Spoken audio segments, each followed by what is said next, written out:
Salut tout le monde, petit message d'avant vidéo pour nous excuser de notre inactivité pendant quelques temps, tant sur Instagram que sur YouTube. Malheureusement, entre les examens pour Suge, un déménagement pour moi, c'était un peu compliqué, ce qui fait qu'on a sauté quelques semaines, mais on va se rattraper avec des super vidéos qui vont arriver tout bientôt.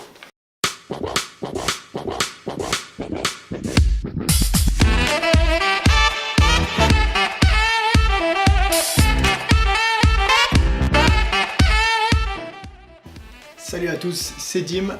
On se retrouve aujourd'hui pour une petite vidéo. Je suis de retour de la bourse aux reptiles d'Étoile, organisée par Reptile Romandie. Très petite bourse, mais plutôt chouette ce qu'il y avait à voir. On n'a pas beaucoup réussi à filmer parce qu'il y avait énormément de reflets sur les vitres.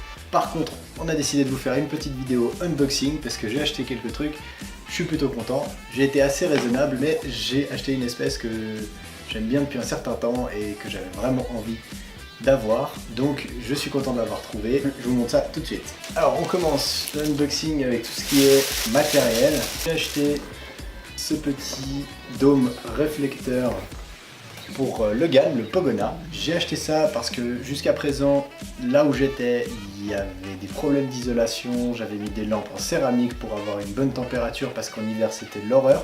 Du coup, je vais enfin pouvoir passer sur quelque chose de plus standard et de plus économique surtout, avec ce type d'ampoule qu'il faut changer environ tous les 2 ans. Et puis surtout, en termes de consommation d'énergie, ça m'évite d'avoir 2 ampoules, mais plus qu'une seule. Donc là, j'ai pris une 100 watts, ce qui devrait suffire pour mon Terra, qui fait 120 x 60 x 60. Ça lui fera vraiment un point chaud localisé, ça évitera que ça chauffe trop dans mon salon, et surtout, ça évitera, comme je le disais, la consommation d'énergie un peu trop élevée.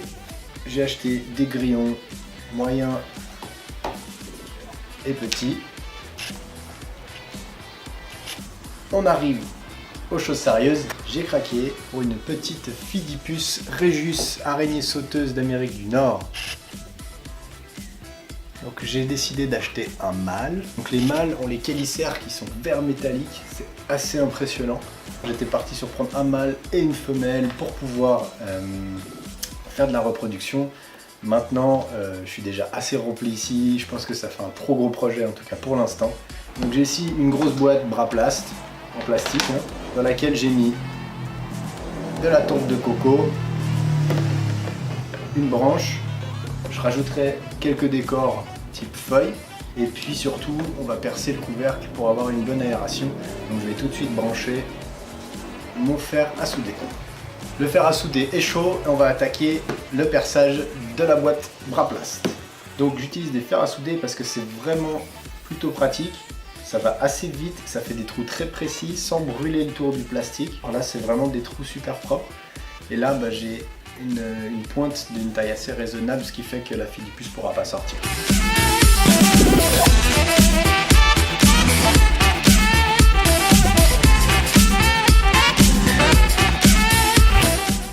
Et voilà le travail. Tout ça, c'est bien percé, il y a bien assez de trous là, ça va être nickel. Si vous voulez pas vous embêter à faire ça, le mieux, c'est de prendre un collant en bas, vous mettez autour avec un gros élastique, ça respire super bien, c'est parfait. J'en profite pour vous parler un petit peu de la Fidipus Regius, araignée sauteuse d'Amérique du Nord, juste là. Donc, la Fidipus Regius vient de Floride. Alors, c'est une araignée très tolérante en termes de température. Disons qu'un panel entre 20 et 30 degrés lui vont très bien. Plutôt entre 20 et 25 la nuit, et la journée on va tourner entre 25 et 28, ce serait l'idéal. Moi ce que je fais pour pas m'embêter à chauffer la boîte, comme j'ai d'autres terrariums qui eux sont chauffés, ils dégagent forcément un peu de chaleur. Donc de placer la boîte juste au-dessus du terrarium permet d'avoir en fait une légère chaleur qui émane de ce terrarium et qui vient chauffer ma boîte pour ma Fidipus. Bien entendu que je contrôle les températures avec mon thermomètre laser, mais en général ça joue plutôt bien, c'est déjà ce que je fais pour mes menthes religieuses. En termes d'humidité, la Fidipus Regius a quand même besoin d'humidité, ça vit dans des milieux légèrement denses, donc hautes herbes, sous-bois, etc.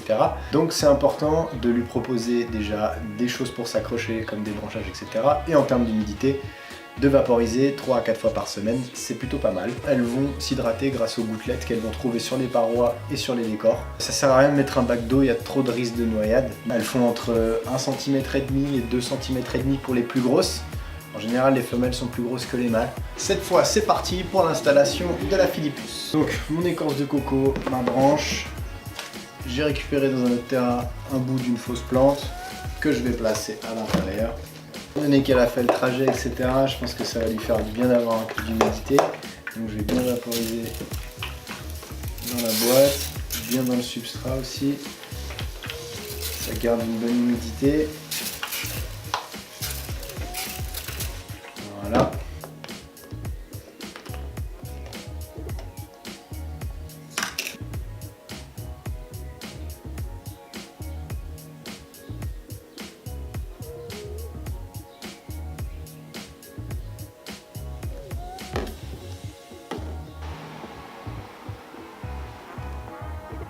Bah alors, ça a jumpé. Elle a sauté depuis la pince. Donc je ne l'ai pas attrapé avec la pince, je lui ai proposé la pince pour qu'elle grimpe dessus. Et elle a sauté dans la boîte. Elle a mis son temps. Elle n'a pas voulu venir sur ma main. Elle était un peu craintive, donc j'essaierai de la manipuler de temps en temps pour qu'elle s'habitue. En tout cas pas du tout agressive, hein. Plutôt un peu curieuse et un peu speed comme ça, mais super jolie en tout cas de près. J'ai essayé de prendre 2-3 photos et je les posterai sur Instagram. Voilà, cette vidéo touche à sa fin. Ma copine a rebaptisé la Philippus sac à puce. Si ça vous plaît pas ou que ça vous plaît, mettez-le en commentaire, je lui ferai passer les messages. On se retrouve très vite dans une prochaine vidéo. N'oubliez pas Instagram, Facebook, de vous abonner à la chaîne et surtout le pouce bleu qui fait toujours plaisir. À bientôt.